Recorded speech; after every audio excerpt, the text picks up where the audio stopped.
looking for someone like me. Be gone, you can handle me. I'm not like the mothers that you said they can't do it like me.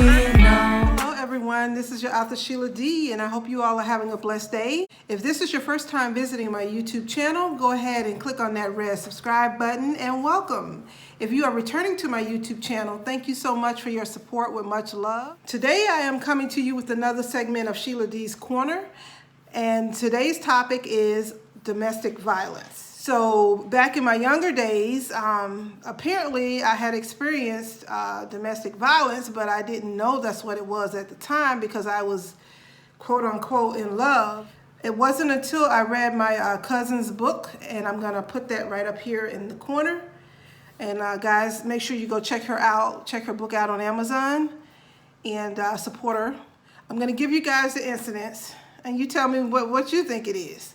Now I know that it was domestic violence. First incident was my boyfriend at the time literally took me by the head. He had me in a headlock, and he did his knuckles into my head like that, to like the center of my head or the crown of my head. But to me, it didn't hurt, so I just took it as, you know, he was just expressing himself. You know, we were in love, nothing big. The second incident was he picked up my coffee table. I was living in the projects. He picked up my coffee table and he threw it into the front window and shattered the entire window. And it was a big window, not a little small window.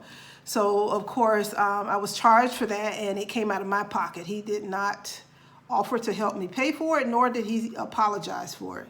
The third incident with this same guy, he saw me in a place where I normally wouldn't hang, which is where he was hanging. So that's why, you know, I decided to go and hang there this particular night. Well, he didn't like it, so he came over and he took me and he shook me like that by my arms. So, and again, I didn't think really much of that. I just went ahead and went home, you know. He told me to go home, so I went home. Yeah, I know. Just stay with me. Later on in the relationship, this very same guy, we were out at a club together with one of my best friends at that time and her boyfriend. And I was looking rather fly. You got to keep in mind I was much skinnier then. And I had on this really nice form-fitting dress, not too short, but it was short. And so we were out at the club, and you know, guys were looking at me, checking me out. Well, my boyfriend wasn't happy with that. And so I was sitting down on a two-person seat. He literally took the bottom of the seat and just flipped it over with me sitting in it. So there's like a stone wall behind the chair in the club, and so I hit my head on that. And yes, I was really pissed and angry, so we began to leave the club after this situation. And you know me, I'm saying what's on my mind. And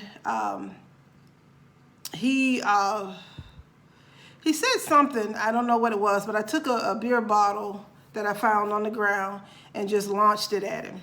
And of course it missed him, but he became really enraged. And so he was beginning to rough me up a little bit, but then my best friend's boyfriend stepped in and literally jacked him up off of his feet. Now keep in mind, my boyfriend is like tall and slim, but my best friend's boyfriend was short and like really built, and he just really picked him up and he told him that you're not gonna do this in front of me. It was weird because I've always heard of that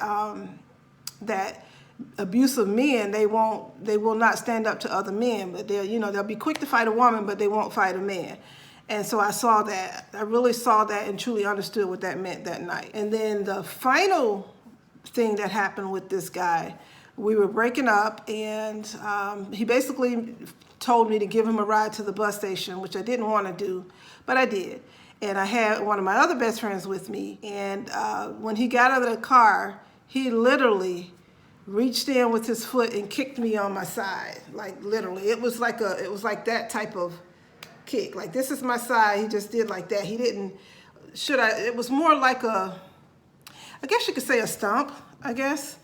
But anyway, so that was that. And then my next experience was with another guy. This guy grabbed my arm and kind of slung me over to the side. I was never beat up or bruised, so I didn't think it was abuse.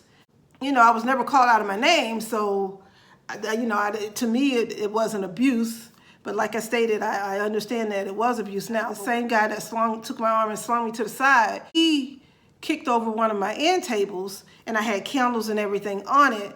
And so when he kicked it over, of course, they shattered. You could see on his face quickly that he knew he had done wrong, and he kind of knew he messed up with the relationship.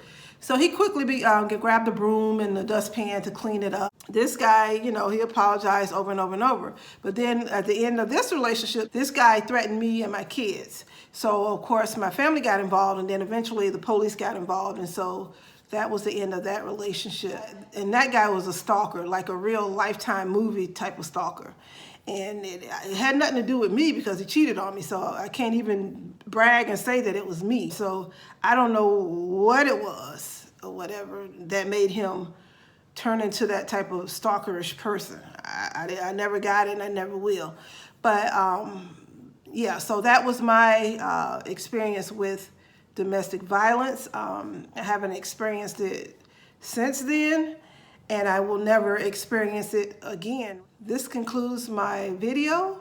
If you've enjoyed this video, go ahead and give me a thumbs up. Comment down below if you have experienced domestic violence, or if you were the abuser or the abused. And, let me know what you went through briefly. Also, you're welcome to share this video if you like. But most importantly, please subscribe to my YouTube channel. Thank you so much for watching, and you have a blessed day.